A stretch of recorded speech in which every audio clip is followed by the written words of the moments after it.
बचपन से ही हमें दूसरों की रिस्पेक्ट करने का पाठ पढ़ाया जाता है, लेकिन किसी ने भी हमें ये नहीं सिखाया कि हम खुद की इज्जत कैसे करें, खुद को रिस्पेक्ट कैसे दें। कभी कभी हम रिश्ते निभाने के लिए अपनी सेल्फ रिस्पेक्ट सामने वाले के कदमों में डाल देते हैं और फिर भी वो लोग खुश नहीं होते।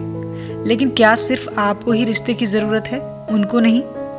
तो ऐसा इसलिए है क्योंकि वो जानते हैं कि आप इस रिश्ते के लिए कुछ भी कर सकते हैं, इसलिए वो आपको झुकने के लिए मजबूर कर देते हैं। लेकिन अगर आपको ये लगता है कि उनके सामने झुककर अपनी सेल्फ रिस्पेक्ट को दांव पर लगाकर अपनी सेल्फ रिस्पेक्ट के साथ कॉम्प्रोमाइज़ करके आप किसी को खुश कर पा रहे हैं या उस रिश्ते को निभा रहे हैं, तो प्लीज़ ये मत कीजिए, क्योंकि कभी भी खुद के सेल्फ रिस्पेक्ट से ज़्यादा कोई भी रिश्ता या कोई भी ज़रूरी नहीं हो सकता।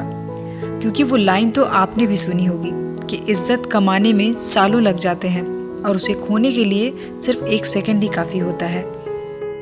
तो दूसरों से उम्मीद रखने से अच्छा है कि हम खुद से उम्मीद रखें।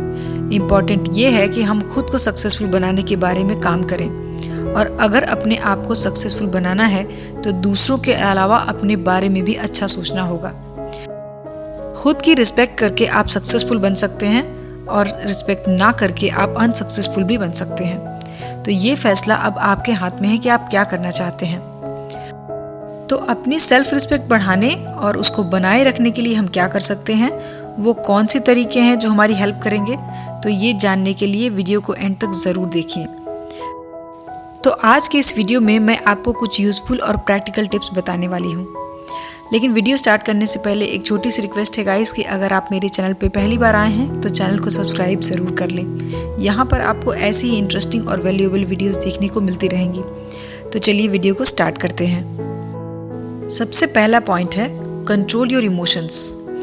आपको हमेशा अपने इमोशंस को कंट्रोल करना पड़ेगा, चाहे बात फ्रेंडशिप निभाने की हो या रिलेशनशिप निभाने की। आपको हमेशा अपनी इमोशंस को कंट्रोल करना होगा, चाहे कैसी भी सिचुएशन हो, आप दुखी हों या आप खुश हों। अगर आप अपने इमोशंस पर कंट्रोल नहीं कर पाएंगे और हर सिचुएशन में इसको शो करते रहेंगे तो इससे आपकी रिस्पेक्ट कम होती जाएगी, जिससे कि हर इंसान आपको जज करने लगेगा, आपकी वैल्यू भी कम हो जाएगी। जैसे मान लीजिए आपको गुस्सा जल्दी आ जाता है और अगर ये बात लोगों को पता है तो फिर वो इसका यूज़ आपके अगेंस्ट कर सकते हैं। वो कुछ ऐसी बातें करके आपको गुस्सा दिला सकते हैं और आपकी रिस्पेक्ट को कम कर सकते हैं, भले ही आप कितने ही अच्छे हों। इसलिए अपने गुस्से को अपने मूड स्विंग का रिमोट कंट्रोल मत बनने दीजिए। आपको अपने सेल्फ रिस्पेक्ट को बनाए रखने के लिए हमेशा अपने इमोशंस को कंट्रोल करना होगा। दूसरा पॉइंट है एक पॉजिटिव एटीट्यूड मेंटेन करें। एक पॉजिटिव एटीट्यूड आपकी लाइफ में सक्सेस को और साथ ही आपके खुद के बारे में सोच को बना भी सकता है और बिगाड़ भी सकता है। चाहे चीज़ें आपके हिसाब से हो या ना हो, हमेशा इस बात को लेकर कॉन्फिडेंट रहे कि लास्ट में कुछ अच्छा ज़रूर होने वाला है। अपने डेली रूटीन और लाइफ आपको जो भी दे रही है उससे लेकर खुश रहने की कोशिश कीजिए। अगर आप हर जगह एक ही चीज़ को लेकर बहुत नेगेटिव फील कर रहे हैं और हर कंडीशन में सिर्फ बुरी चीज़ों को ही इमेजिन कर रहे हैं, तो आप अपने आप को लेकर कभी भी अच्छा फील नहीं कर पाएंगे और खुद को वो रिस्पेक्ट नहीं दे पाएंगे जिसके आप वाकई हकदार हैं। फॉर एग्जाम्पल, अगर आपने किसी ऐसी जॉब के लिए अप्लाई किया है जिसकी वाकई आपको बहुत ज़्यादा ज़रूरत है, तो ऐसा मत बोलिए कि मुझे इस जॉब के मिलने की तो कोई उम्मीद नहीं है, क्योंकि इसके लिए तो बहुत सारे और भी क्वालिफाइड लोगों ने अप्लाई किया है। इसकी जगह पर आप ये कह सकते हैं कि इस जॉब को पाना बहुत ही एक्साइटिंग होगा, फिर भले ही मुझे इंटरव्यू के लिए ना भी बुलाया जाए, लेकिन फिर भी मैं इसके लिए अप्लाई करने को लेकर बहुत ज़्यादा खुश हूँ। इस तरह का पॉजिटिव एटीट्यूड आपके कॉन्फिडेंस और आपके सेल्फ रिस्पेक्ट को बढ़ाने में बहुत काम आती है। तीसरा पॉइंट है खुद को जानिए। आप जितना ज़्यादा खुद को समझने की, खुद को जानने की कोशिश करेंगे, आप रियलिटी में उतना ही ज़्यादा खुद को सबसे अलग पाएंगे और उतना ही खुद को अप्रिशिएट भी करेंगे, और तभी आप अपनी रिस्पेक्ट भी कर पाएंगे। अपने रूल्स, पर्सनैलिटी और टैलेंट को समझने की कोशिश कीजिए। ऐसा कई बार होता है कि लोगों को अपना टैलेंट जानने में बहुत टाइम लग जाता है, और अगर वो टाइम रहते उसे जान लें तो काफ़ी टाइम वेस्ट होने से बच सकता है। दूसरों से पूछने के बजाय कि मुझे लाइफ में क्या करना चाहिए, या दूसरों को देखकर कुछ करने की जगह खुद से पूछिए कि आपको क्या चाहिए, कौन सी चीज़ें हैं जो आपको अच्छी लगती हैं। खुद को ढूंढने की इस एक्साइटिंग प्रोसेस में हो सकता है कि थोड़ा टाइम ज़्यादा लगे, लेकिन आप बहुत जल्द इसे अपने काम का पाएंगे। ऐसी चीज़ें या लोग, फीलिंग्स या एक्टिविटीज़ की लिस्ट बना लीजिए जो आपके लिए ज़रूरी है। ये आपको ये जानने में बहुत हेल्प करेंगी कि आपको अपनी लाइफ में किस चीज़ की ज़रूरत है और आपको असल में क्या अच्छा लगता है। कुछ डिफरेंट तरह की एक्टिविटीज़ को भी ट्राई करके देख सकते हैं। इससे आपको अपनी पसंद नापसंद को समझने का मौका मिलेगा। चौथा पॉइंट, आपके पास जो कुछ भी है उसको अप्रिशिएट ज़रूर करें, क्योंकि अगर आप पूरे टाइम यही सोचते रहेंगे कि मेरे पास ये है या वो नहीं है, या मेरे पास ये फैसिलिटीज़ कितनी कम है, तो ये बातें आपको दुखी करती रहेंगी, आपका कंसंट्रेशन अपने फोकस से हटाती रहेंगी। आपके पास जो भी चीज़ें अवेलेबल हैं, अगर आप उनको अप्रिशिएट करेंगे, उसकी वैल्यू करेंगे और उनसे खुश रहेंगे, तो आप अपना कंसंट्रेशन दूसरे लोगों पर से हटाकर खुद पर भी लगा सकेंगे और आप ज़्यादा से ज़्यादा टाइम अपने पास की पॉजिटिव और अच्छी चीज़ों के बारे में सोचने पर लगा सकेंगे। ऐसा करने से आपको खुद ही ये फील होने लगेगा कि आपका फोकस और लोगों से हटकर अपने आप पर ही हो रहा है। नेक्स्ट पॉइंट, अपने डिसीजन पर भरोसा रखिए। अगर आप अपनी रिस्पेक्ट को पाना चाहते हैं तो आपको खुद के लिए गए डिसीजंस पर भरोसा करना सीखना होगा। आपको अपने डिसीजन पर स्ट्रांगली खड़े रहना होगा और खुद को समझाने की कोशिश करनी होगी, और जो भी चीज़ें आपको खुशी देती हैं उसे भी जानना होगा। खुद को रिस्पेक्ट देने के लिए अपने डिसीजंस की भी रिस्पेक्ट कीजिए। अब ये ज़रूरी नहीं है कि आप अपने किसी गलत डिसीजन को भी सही ठहराइए, लेकिन सोच समझ कर लिए गए सीरियस वाले डिसीजन की रिस्पेक्ट तो करनी ही चाहिए, फिर चाहे ये करने के लिए आपको कितनी ही मुश्किल क्यों ना हो।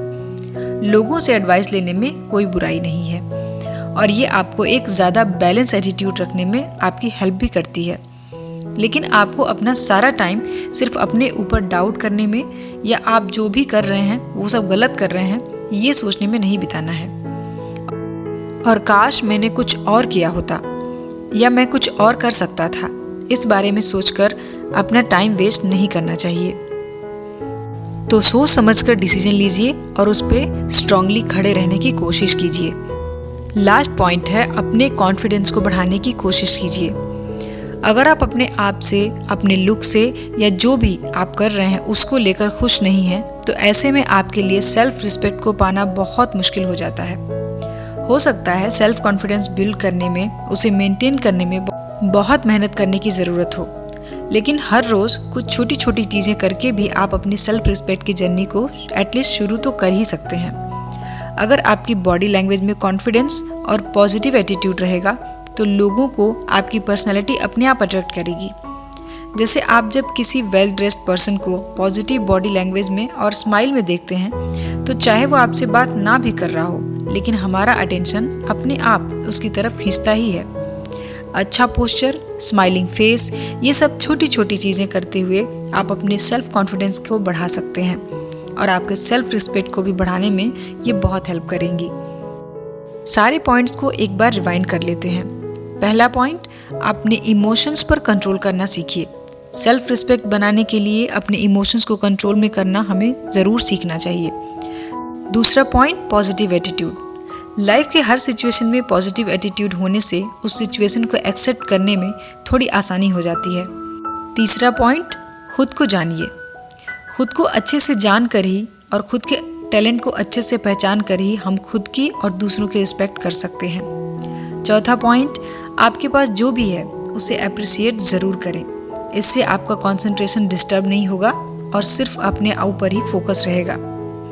पांचवा पॉइंट, अपने डिसीजंस पर भरोसा कीजिए और स्ट्रांगली उस पर अड़े रहिए, तभी आप खुद की रिस्पेक्ट और वैल्यू कर पाएंगे। लास्ट पॉइंट, अपने कॉन्फिडेंस को बढ़ाकर आप अपनी सेल्फ रिस्पेक्ट बढ़ा सकते हैं। इसलिए अपनी बॉडी लैंग्वेज, पोस्चर और लुक पर ध्यान दीजिए। ये आपका सेल्फ कॉन्फिडेंस बढ़ाने में आपकी बहुत हेल्प करेंगे। तो गाइज, ये थे कुछ इजी और यूजफुल टिप्स अपने सेल्फ रिस्पेक्ट को बढ़ाने के लिए। वीडियो कैसा लगा मुझे कमेंट बॉक्स में ज़रूर बताइएगा। अगर आप ऐसे ही इंटरेस्टिंग और नॉलेजेबल वीडियोस देखना चाहते हैं तो चैनल को सब्सक्राइब करने के बाद बेल आइकन को ज़रूर प्रेस कर दें, क्योंकि अगर आप बेल आइकन को प्रेस नहीं करते हैं तो आप मेरी सारी वीडियोस को मिस कर देंगे और आपको कोई भी नोटिफिकेशन नहीं आएगा। तो मिलते हैं अगले वीडियो में। अपना कीमती समय देने के लिए धन्यवाद।